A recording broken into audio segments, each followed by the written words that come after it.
За 3 месяца до начала СВО руководитель ЦРУ прилетает в Россию.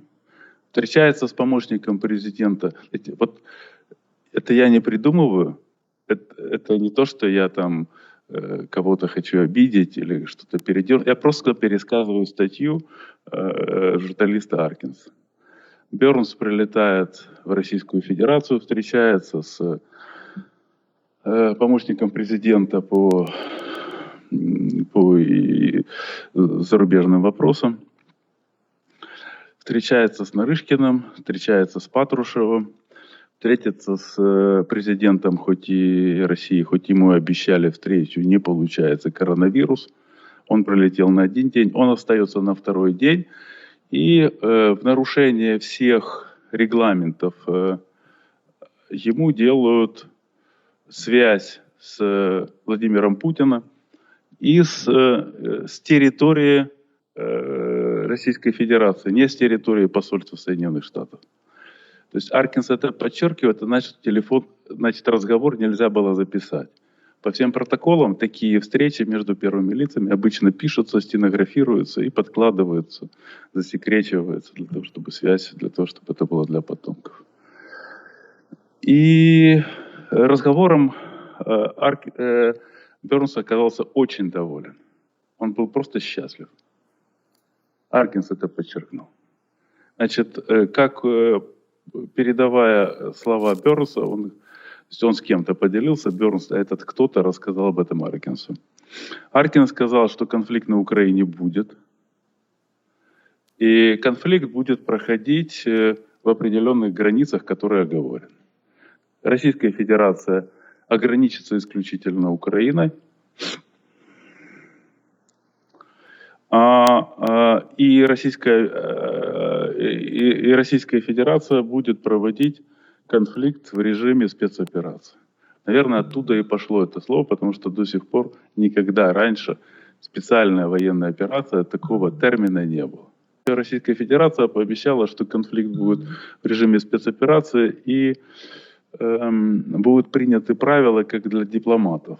То есть первые лица неприкосновенны, дипломаты неприкосновенны и так далее, и так далее. Вот отсюда, в общем-то, и Зеленский бравирует на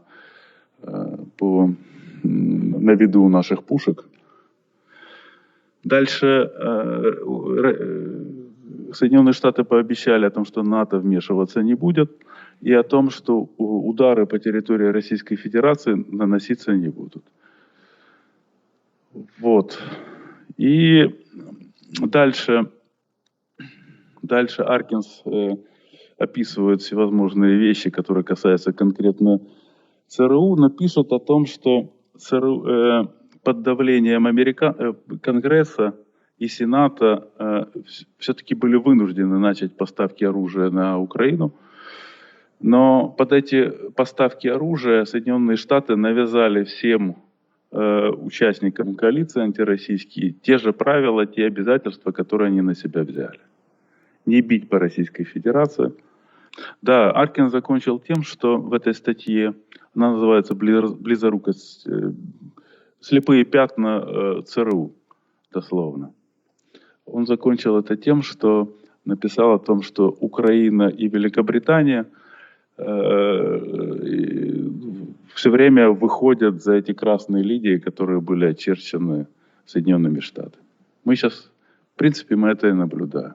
Я ведь общаюсь с депутатами, коллегами, с украинскими политиками, до сих пор со многими общаюсь. И все это выглядело, знаете, и когда началось СВО, и американцы долгое время не вводили санкций, и все были только такие жесткие, очень гневные высказывания, но не было никаких действий. Все это очень было похоже на какую-то согласованную игру. Вот общаемся с друзьями, и очень похоже на согласованную игру, да, очень похоже. Было интервью Залужного иностранным СМИ, и он говорил о том, что мы перед началом СВО скрывали от американцев наше расположение наших войск. В этом же интервью он говорит, началось СВО, американцы не позволяли нам бить по штабам, где находились российские генералы. Это начало СВО. Там были конкретные фамилии, но лучше найдите то интервью, чтобы я их в суе не вспоминал. Но в Украине был скандал, ведь когда они выбирали направление удара после первое контрнаступление, Украина хотела наступать в сторону Азовского моря. У нас ни под Харьковом не было обороны, ни возле Крыма не было обороны. Американцы не дали им наступать в сторону Крыма.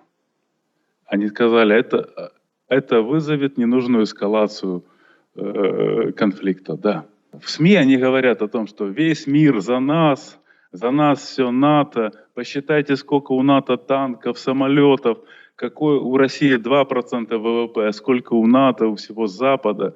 Ну, шансов у России нет. А когда разговариваешь с представителями элиты, они говорят, караул. Это караул, мы не знаем, что делать. И это необъяснимо. Соединенные Штаты держат нас за руки, за ноги. Где-то видано, назовите еще другую войну, где говорят так, здесь воевать, здесь не воевать.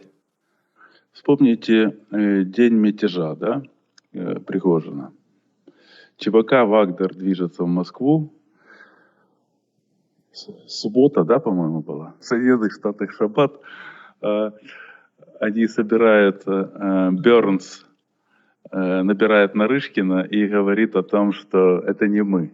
Мы за этим переворотом, мятежом не стоим. Ну, понятно, что такой звонок не мог быть после того, как... То есть такой контакты между такими лицами, не согласованные с президентом, не проходят. То есть это была согласованная ситуация с Байденом, и Байден, кстати, потом еще делал заявление. Они обзвонили всех европейских лидеров в субботу, подняли всех из постели и сделали общее заявление. Байден сделал заявление о том, что политическая стабильность внутри Российской Федерации является для нас красной линией. Это прямая речь Байдена. Другими словами, он сказал, какая бы война ни велась, Владимир Путин должен оставаться президентом Российской Федерации. И это вот все показывает о том, что Соединенные Штаты заинтересованы. То есть они не заинтересованы в развале. Вообще у них паника была. Судя по вот их выступлениям и их позиция, это была паника. Им не нужен развал Российской Федерации. У них есть стратегический враг. Это Китай. Война с Российской Федерацией, ну да, они уже все бонусы от нее собрали. Все, что хотели, они получили. Дальше могут быть только минус. Сибирь заберет Китай, станет еще богаче. А западную часть возьмет под контроль, как и Восточную Европу. Великобритания извечный стратегический враг Соединенных Штатов. Вспомните, какая самая пострадавшая война во Второй Отечественной войне? Во Второй мировой, Великой Отечественной. Какая? Немцы? Нет. Великобритания. Великобритания самая пострадавшая страна. Она лишилась всех своих колоний. Она была до этого первой страной в мире, стала даже не второй. Поэтому и англичане все это помнят. И они играют свою игру. В том числе на Украине. Игра на Украине – это попытка стать как минимум в условиях падения статуса Соединенных Штатов, стать как минимум региональной крупной страной, вокруг которой вот есть свой макрорегион, в котором они будут работать. И этот макрорегион они рассчитывают создать в том числе на руинах Российской Федерации. Вот. А Соединенных Штатов этого им не нужно. Они все, что хотели, получили. Санкции против России ввели. Энергоносители поставляют в Европу, поставляют. Они заказы военным компаниям дали. НАТО сплотили. А зачем дальше? А вдруг война выйдет из-под контроля? А вдруг России будут какие-то неприятности? Владимир Путин договорился, судя по статье Аркинса, да, это не моя точка зрения, это не утверждение, это предположение, да, вот, договорился с Соединенными Штатами. Он договорился с Китаем. Мы все помним, как передвигалось начало СВО, пока не закончится Олимпиада. Если передвигалось, значит, была просьба Китая. Я политик, да, и я понимаю, что да, я участвовал в каких-то определенных совещаниях, встречался с какими-то людьми, и формировалась какая-то картина. Эта картина формировалась таким образом, что наша армия выполнит все поставленные задачи. Вот, она оказалась, что, ну, я не мог спрашивать, а сколько мы, каким количеством, никто передо мной не отчитывался, каким количеством вооруженных сил мы собираемся идти на Украину, какие будут задействованы подразделения, какой план. Что-то я понимал, что-то знал, что-то не знал. Ну, а о том, что у нас был только план А, ну, это проблема российской действительности. Вот, видите как, у них громадное количество аналитических агентств. Они считают аналитику, каждый подает, считает одну ситуацию, вторую, третью, четвертую, А, Б, В. А у нас как? У нас есть план А. А кто предлагает рассмотреть план В, значит, он не верит начальству. А значит, это враг. А врагов нам не надо. Поэтому у нас всегда есть только план А.